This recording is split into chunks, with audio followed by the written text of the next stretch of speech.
राधा स्वामी जी। साखी बाबा जी के लंगर में हुआ चमत्कार। यह घटना 1979 की है।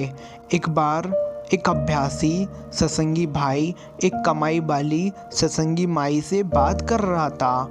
सत्संगी भाई ने माई से पूछा कि मैंने सुना है एक बार लंगर में दाल कम पड़ गई थी, तो बाबा जी ने अपना चमत्कार दिखाया था और संगत को संतुष्ट किया था। तो माई ने कहा 1979 की बात है और हम भी लंगर की सेवा में लगे हुए थे। एक दिन संगत लंगर खा रही थी कि उनको दाल बहुत स्वाद लगी। पता नहीं क्या हुआ कि सारी संगत बस दाल खा रही थी। सारी संगत ने कटोरे भर भर कर दाल खाई, मगर अभी सारी संगत ने लंगर नहीं खाया था और दाल खत्म होने वाली थी। तो एक सेवादार ने बाबा जी के पास गया और उन्हें ये घटना के बारे में बताया। तो बाबा जी उसी वक्त ध्यान में चले गए और उसके बाद उन्होंने सेवादारों को कहा कि आप जाओ और जाकर टब में से जितनी दाल लेनी है ले लो, लेकिन ध्यान रखें टब के ऊपर जो कपड़ा है उसको मत हटाना। बस जितनी ज़रूरत है उससे दाल निकाल लेते जाना और संगत में बांटते जाना। बस टब के ऊपर रखे कपड़े का ध्यान रखना, उसको नहीं हटाना। बाकी जितना ज़रूरत है उतनी दाल निकालते जाना। सेवादारों ने हुक्म के अनुसार टब के ऊपर का कपड़ा नहीं हटाया, बस जितनी चाहिए थी उतनी दाल निकालते गए और संगत को संतुष्ट करते गए। संगत जी ये देख सेवादार भी बहुत हैरान थे कि इस टब की दाल ख़त्म क्यों नहीं हुई। हम जितना निकालते जा रहे हैं उतनी और बढ़ती जा रही है, ख़त्म होने का नाम ही नहीं ले रही है। यह चमत्कार देखकर सब हैरान थे। तो फिर अगले दिन एक सेवादार ने बाबा जी के सामने यह प्रश्न रखा कि बाबा जी ये कैसे हुआ। तब बाबा जी बस मुस्कुराए थे और कोई जवाब नहीं दिया। तब सेवादार समझ गए कि जरूर ये बाबा जी की कोई लीला है जो उन्होंने संगत के लिए रची है। साथ संगत जी ये बातें सत्संगी भाई और कमाई वाली सत्संगी माई के बीच हो रही थी। इस पर सत्संगी भाई ने कहा कि मुझे इस बात पर विश्वास नहीं हो रहा, क्योंकि मैंने इन बातों को नहीं मानता। तो उस माई ने एक और घटना उस सत्संगी भाई को सुनाई। साथ संगत जी माई फरमाती हैं कि करतारपुर से सदगुरु नानक जी के दर्शन के लिए एक दिन बहुत सी संगत आई। उस समय वहाँ लंगर प्रसाद चल रहा था। आई हुई बहुत सी संगत की वजह से लंगर प्रसाद कम पड़ने लगा।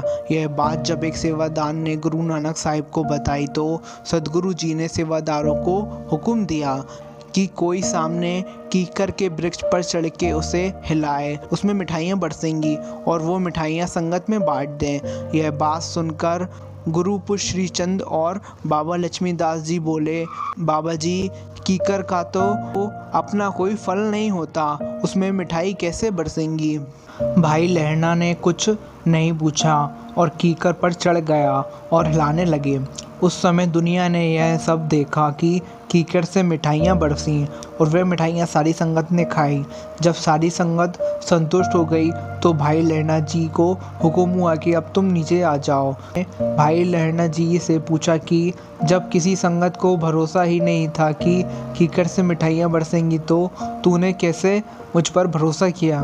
इस पर भाई लहरना ने कहा, बाबा जी आपने ही तो सिखाया है कि कब क्यों किसने कैसे किंतु परंतु या शब्द सेवक के लिए नहीं है, सेवक के लिए नहीं बने।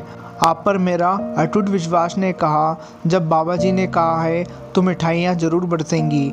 भाई लेना जी फरमाते हैं, मेरा गुरु पूरा है, मेरा गुरु समर्थ है, मेरा गुरु सच्चा है। मेरी अकल छोटी है मगर मेरा गुरु कभी छोटा नहीं हो सकता। साथ संगत जी ये सब सुनते ही बाबा जी ने भाई लहना जी को गले से लगा लिया और उसके बाद यही लहना साहिब आगे चलकर गुरु अंगद साहिब बनकर गुरु नानक साहिब की गद्दी पर विराजमान हुए।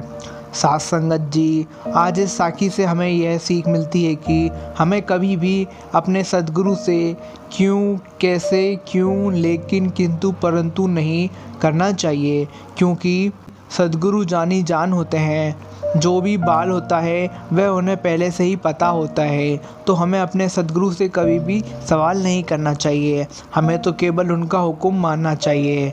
इसलिए तो अक्सर फरमाया जाता है कि भाई जब गुरु के पास जाओ तो अपनी बुद्धि एक तरफ रख कर जाओ, जब गुरु के पास जाओ तो उनका हुक्म मानो, ना कि बुद्धि से विचार और विमर्श करो। सद्गुरु जो भी हमें हुक्म देते हैं उसमें उनकी लीला होती है और हम वो लीला नहीं समझ पाते क्योंकि हमारा दायरा बहुत छोटा होता है और सद्गुरु विराट है। हमारी बुद्धि एक पूर्ण संत महात्मा को नहीं समझ सकती क्योंकि हमने इतनी काबिलियत नहीं है कि हम सद्गुरु की लीला को समझ पाएँ।